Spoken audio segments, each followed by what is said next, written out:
ka-Midnight Habit! Welcome sa pinakabagong pakaabangan at pag-uusapan! You are watching Midnight Habit with Robert. Good evening! Saan mong lugar kayo naroroon?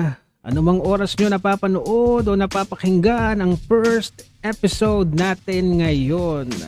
Sa mga hindi pa makatulog dyan, sa mga ngayon pa lang magsisimula ng kanilang araw, o sa mga malapit nang mamahinga, samahan niyo po muna ako sa humigit kumulang kalahating oras ng pagtalakay sa mga bagay-bagay na may kinalaman sa buhay-buhay.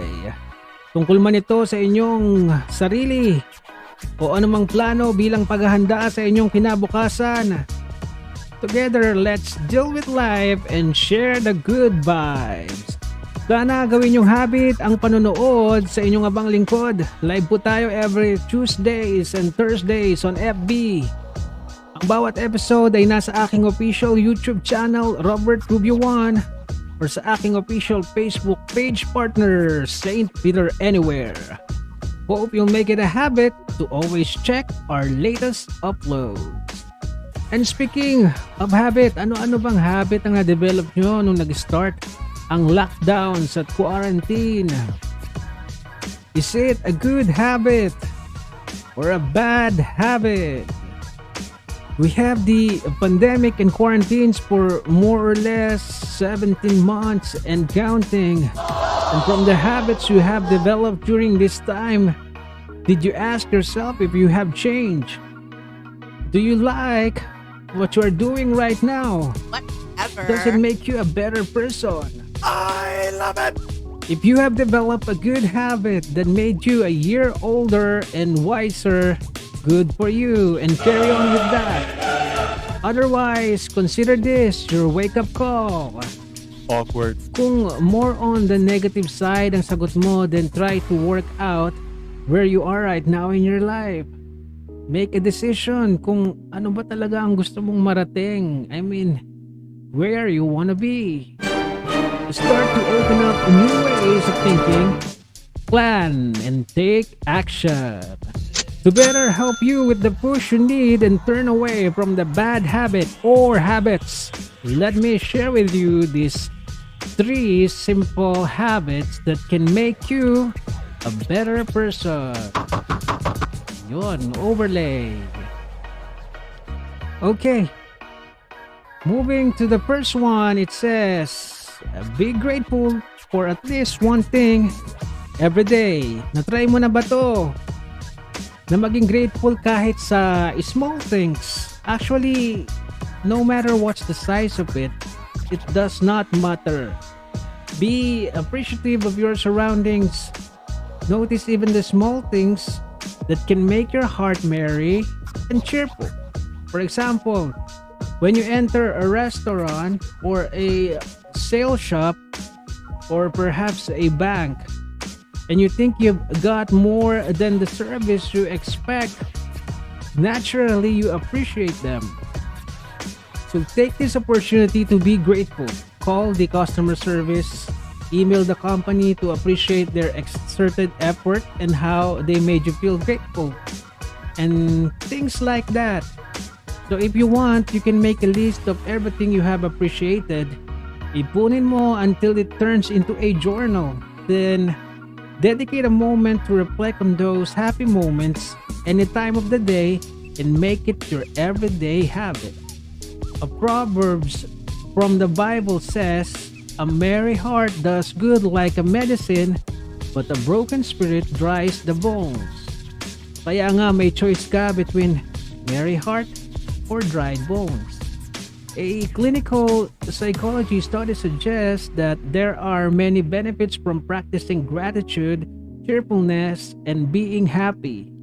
And these benefits includes stress relief, improved sleep, and better social relationship. If you want to enjoy these benefits, then start a habit to be grateful for at least one thing every day. Moving to number 2 habit is practice self-care. Yeah. Taking care of your body is more than just pampering yourself. It's also about making sure that your body and brain have enough energy and are healthy to make it past the day. Especially at this time we are in. Take a break when you need to rest. Do not overexhaust yourself. Know your limitation. And when you're at work or school and did your best for the day, and when you are at home and just finish all your tasks, pag natapos mo na lahat yung gawain mo, find some time to indulge in your hobby or mag-me time ka within that same day. Make sure you pamper yourself. You make yourself feel good and do good, and you have to remember you deserve self-care. Number 3, do kind things to people. Tell me, how does it make you feel every time you get compliments or when someone hands you a gift? This can bring you happiness, perhaps. Pero the other party, anong nararamdaman nun? What do you think does the other party feels when they gave you these compliments or they hand you these gifts? There's a study done at OTech which shows that happy people become more kind and helpful by doing kind acts for others, even if there's no actual incentive to do so. Actually, by watching pa lang, say, a viral video on social media about good deeds done by others, you'll notice a shift in your mood, making you feel lighter about life, and you feel like hope abounds. I remember a Bible passage that says, "And let us consider one another to provoke unto love and to good work." So parang pag nakapanood ka ng gumagawa ng mabuti, meron sa konsensya mo na nagpo-provoke sa'yo o parang bumubulong sa'yo na you also want to do similar acts. To do good as well sa kapwa mo kahit walang kapalit. And if you act on that conscience, you will have that feeling of contentment in you for making others feel happy. I love it. Okay, and there you go. So do you think these habits can turn you into a better person? Will you try at least one of these habits? If yes, para hindi ningas pugon, just keep yourself accountable. How you do it depends on how you set your goals. Just remember, great things start from small beginnings. And when you're on track, don't forget to reward yourself from time to time. With all the effort you put into improving yourself, you definitely deserve it. Okay, if you have other habits you know can help others be the better version of themselves, then let us know in the comment section below and share the good vibes here on Midnight Habit. Okay, time check. You are watching Midnight Habit with Robert. With Rob.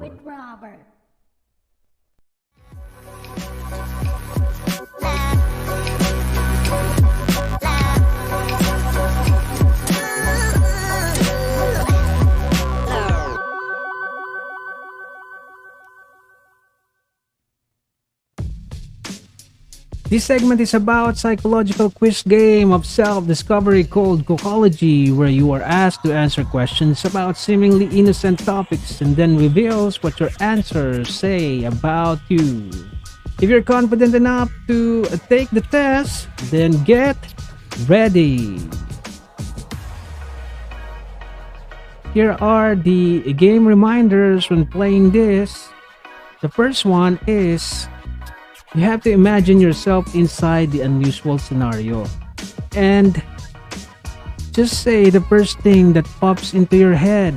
Do not try to predict the answer. And in all cases, you have to be honest. Have an open mind.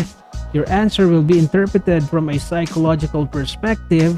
Your chosen reaction will say something about how your mind works. Okay, always keep these rules in mind and be amazed with the result.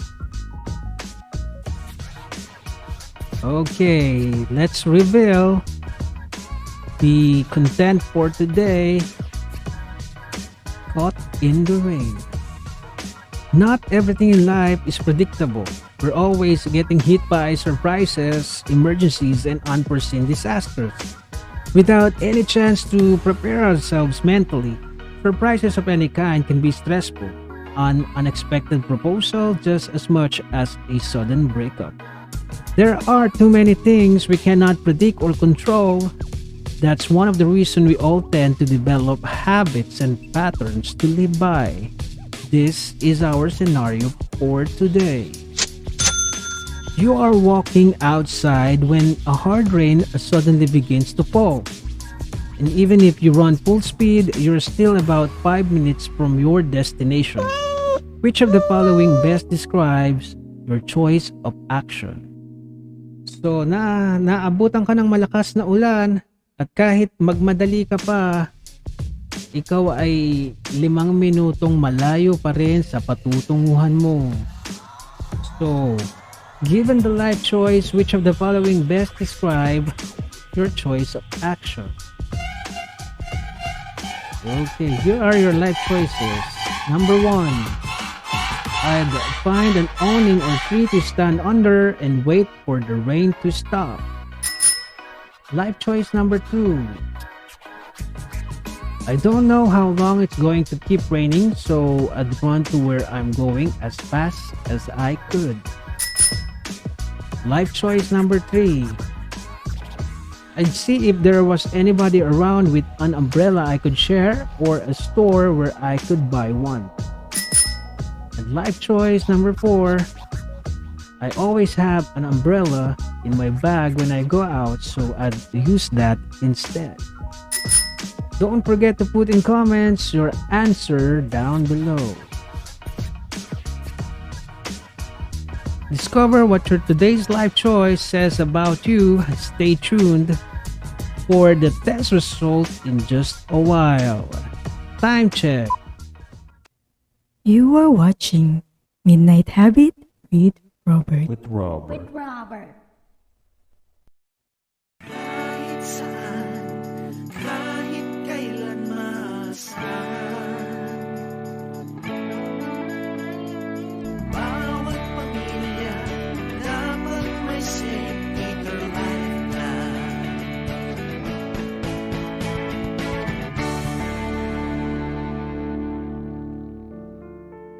I understand we all have different beliefs about this sensitive topic. Influences may come from a variety of sources, say our environment, our family, or how it was introduced to you by instance. But no matter how complex this is, it's inevitable. As mortals, we are appointed to that one day when we cease to breathe and stop to live. Here on earth, there is what we call beginning, and there is always this last part we call ending. It may come in different state, but one thing is for sure. Death is a significant part of life. While it may be uneasy to touch this topic, having conversation like this can help you and others prepare emotionally when that unwanted event comes. Dealing with it is very difficult. How much more if you're unready or left unaware? So I suggest you come to think about life preparedness and open up a bit. No one knows when is when. It has no fixed date. It cannot be postponed. And if you're talking about financials, the cost of handling it is almost immediately demandable when left unplanned. You don't want your loved ones left to deal with debt and unexpected expenses at this emotional time. Or do you? I'd give you a scenario. Of a family happened some years ago in Manila. So try mo lang ilagay yung sarili mo sa sitwasyon na ito. So, si nanay, si kuya, si ate, si bunso, kasama si lola sa bahay. Si kuya ang breadwinner na may monthly salary na 25k sa isang stable company and has been there for almost 4 years na. So, i-roleplay natin si kuya. So, kayo si kuya. Si nanay may maliit na sari-sari store. Si ate graduating na sa high school. Si bunso has a long way to go. So, ulila na sila sa tatay 6 years ago. Sino sa tingin nyo ang overall in charge sa pamilya? Sino ang stable? Sino ang nagpapaaral? Ang nagsusupply ng laman ng mini sari-sari store. If your assessment ay si kuya, then tama kayo dyan. Kasya naman yung 25k na sahod? Siguro kasya naman, may sideline naman si mother. Enough lang to live their daily lives. Then this one day comes na bound to happen pero hindi inaasahan too soon. Namatay si lola. Sino ang sa tingin nyo nagkagastos? Mahal na mahal nila syempre si lola and they wanted to give her a decent burial. So nag-scout si kuya ng mga funerals. Punta sa Funeraria Oro. So after scouting, knowing that the cost is 65,000, perhaps that's too expensive. So nagpunta pa siya sa mas maliit naman na funeraria, ang Funeraria Dayao. So 60k, mas mababa ng konti from Funeraria Oro. Hoping for a better price, scout pa uli. Sige, nagpunta pa siya sa isa pang Funeraria Pass naman, which give him an estimate of 85,000. So mahal na ang costing kasi at need na. So looking from his savings, kaya ng budget. Pero kung hindi kaya ng budget, pwede bang i-delay ang pagpapalibing? Ano sa tingin mo ang gagawin nila? Well, death is an emergency that you have to attend to at hindi pwedeng i-delay. E paano kung hindi si kuya yung tipo na may agad-agad na maipanga outright cash? Paano na? At kung ikaw, si kuya, ano ang gagawin mo? The good news is there's something that could help you stay in control at times like this. I found a multifunctional life plan that can let you remain in control at times like this. It is flexible with great BAB such as cash assistance and value-added benefits on top of the complete memorial services guaranteed by St. Peter chapels all over the country. These life plans are the most competitive in the market today with premiums as low as $825 per month. I say there are 50 years of expertise and experience in providing world-class death care services. The Filipino people have made these thousands of satisfied plan holders nationwide like these guys. You may be asking how flexible this life plan is. Flexibility made St. Peter Life Plan the best deal amongst life plan. Contract price can be spread out through affordable installment. It has this transferability option which allows the plan holder to transfer the plan to anyone alive and kicking by way of gift or donation or for any other reason.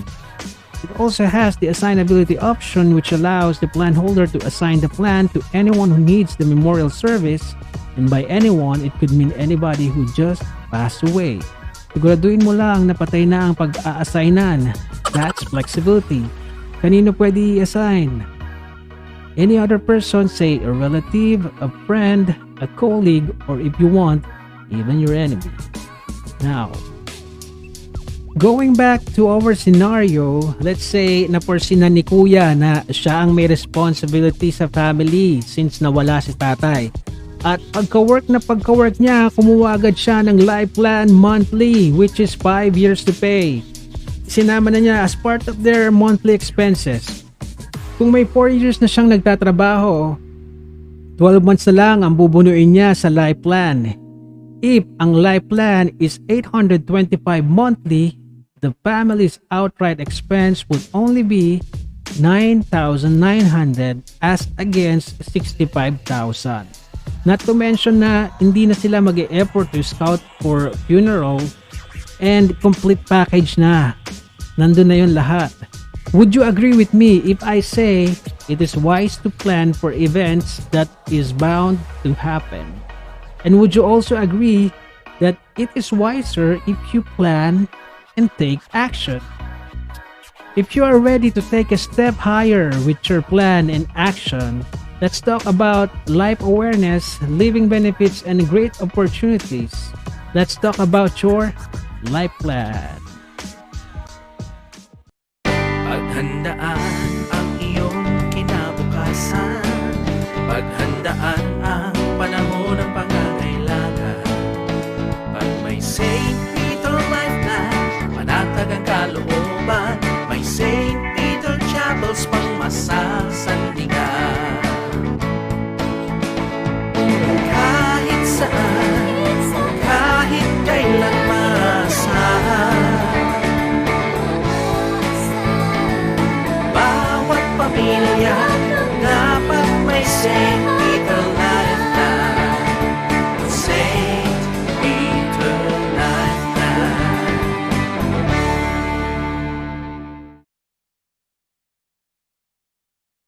Do you have quick questions about St. Peter Life Plans? Let us know in the comment section and get straight answers from our life plan specialist. Or join our weekly online briefing. Just contact the number shown on your screen to know the available schedule. Time check. You are watching Midnight Habit with Robert. With Robert. With Robert.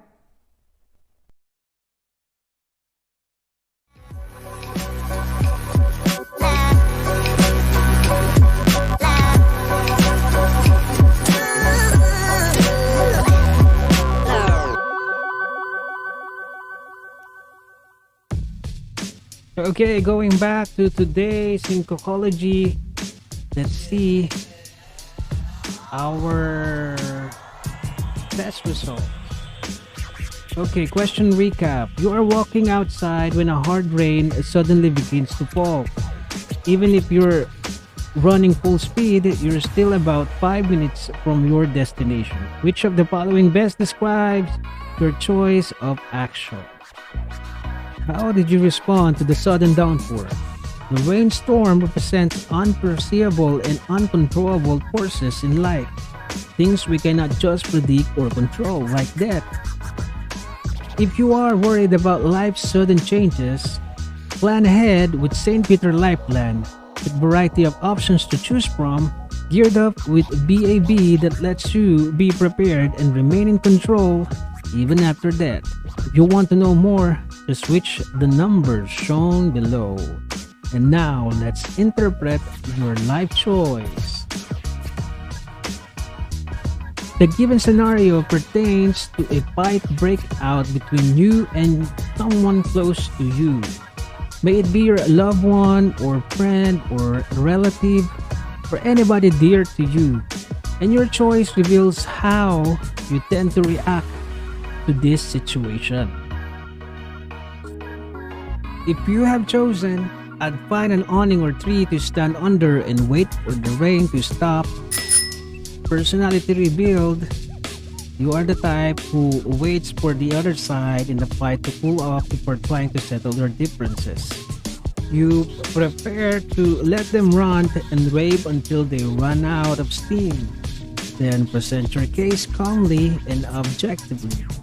Some would say this is the intelligent approach, but others would say it's just sneaky.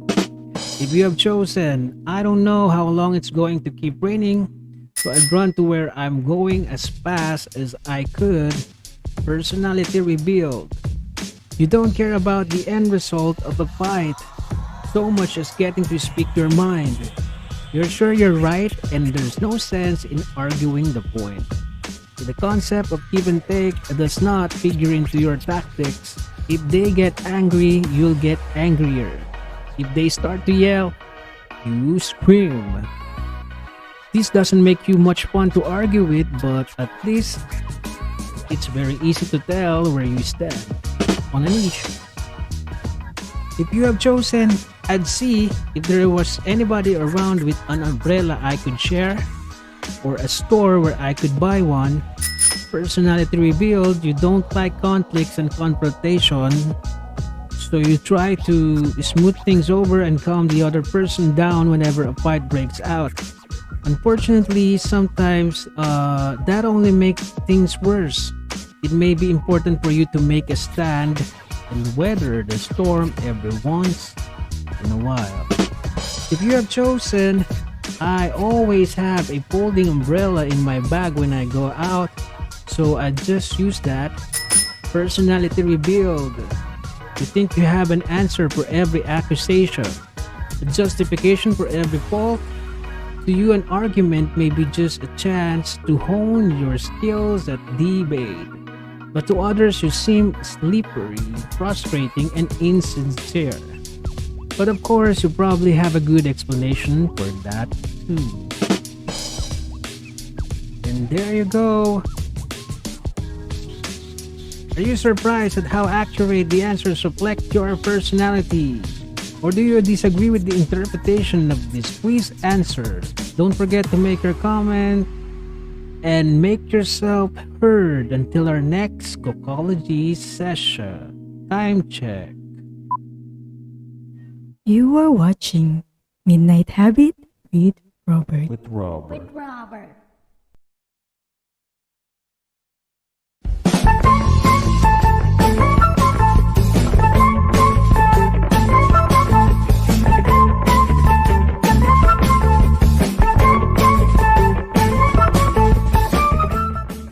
At sa atin namang good vibes mula sa FB page ni Saint Peter Anywhere from Saint Peter Memes.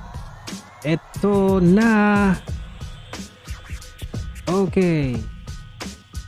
Ang sabi ni Saint Peter Memes, Saint Peter, itag mo lang, susunduin ko. And let's read from the comments from Edison Villas. Hahaha, may shipping fee po ba? And from Nicole de Ocampo, Ehar, pakisundo po, issue, palagi na lang po kasing broke, di na nabuo. At sino pa ba? From Dayan Rabang, ang sarap itag nung tropa mong user, backstabber at scammer. Good luck na lang sa karma, ulanin ka sana ng blessing. Jane Matinaw, diba? And there you go mga KMH, kayo ba ay mayroong nalalamang mga Saint Peter memes or witty comments about Saint Peter? I-post nyo na yan sa ating FB page www.facebook.com/stpeteranywhereph or mag-comment lang sa video na ito gamit ang hashtag na Saint Peter Anywhere at i-share ang good vibes dito sa ating Saint Peter Memes Good Vibes. Time check! You are watching Midnight Habit with Robert. With Robert. For more videos about Lifeline and other episodes of Midnight Habit, check out our official YouTube channel and Facebook page shown on your screen.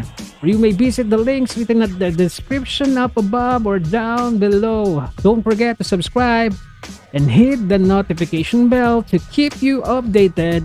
Click share to spread the good vibes of life. And if you're thinking about getting a life plan and wondering which one to choose, will provide you with the best options so you can always stay in control. Our numbers are flashing on your screen. Make your move to book an appointment today. Time check. You are watching Midnight Habit with Robert. With Robert.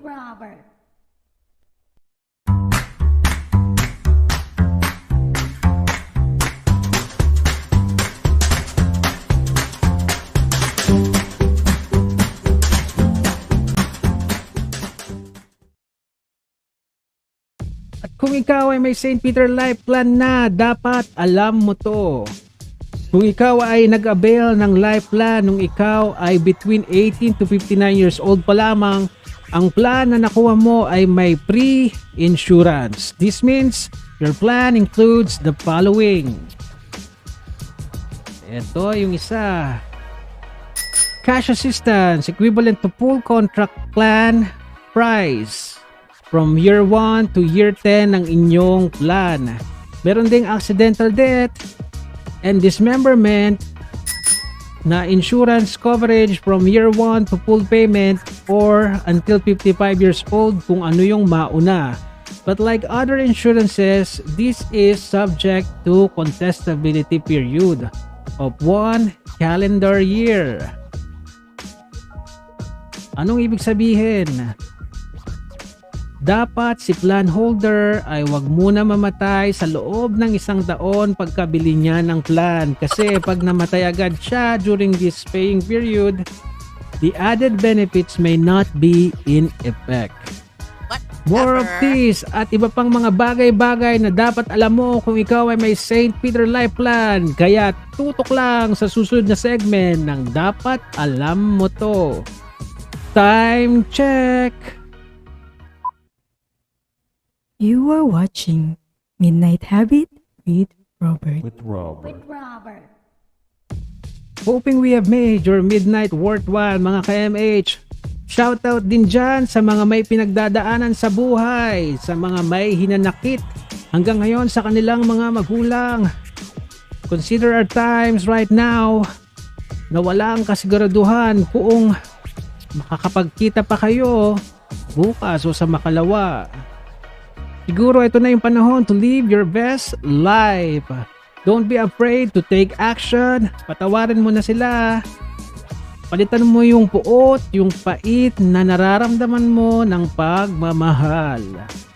Pwede yon kahit pa sabihin mo na yung parents mo yung pinakamasamang parents sa buong universe. Palitan mo yung hinanakit mo sa kanila ng paggalang. Kung naniniwala ka sa Diyos, sabi niya, yung paggalang sa magulang may kalakip na pangako. Lalaon ang iyong buhay. Just believe in God, believe His words. He can change you and how you feel. Keep an open communication with Him. Make your requests known to Him. Keep your trust in Him because He knows best. Remember that there are always positive ways to handle any negative situation. Just place your trust in Him. And if you need biblical and scientific insights on matter about paano mawawala ang hinanakit sa magulang and ways on how to deal with it, check this out.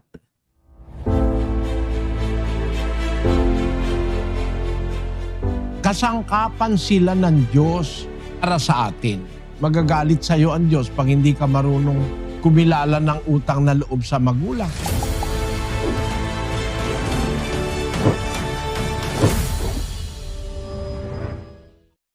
Full episode is available by a Brother Ellie channel on Facebook, Instagram, Twitter, and YouTube. Time check! You are watching Midnight Habit with Robert. We are a few minutes away from midnight, and thank you for staying alive with me as late as this.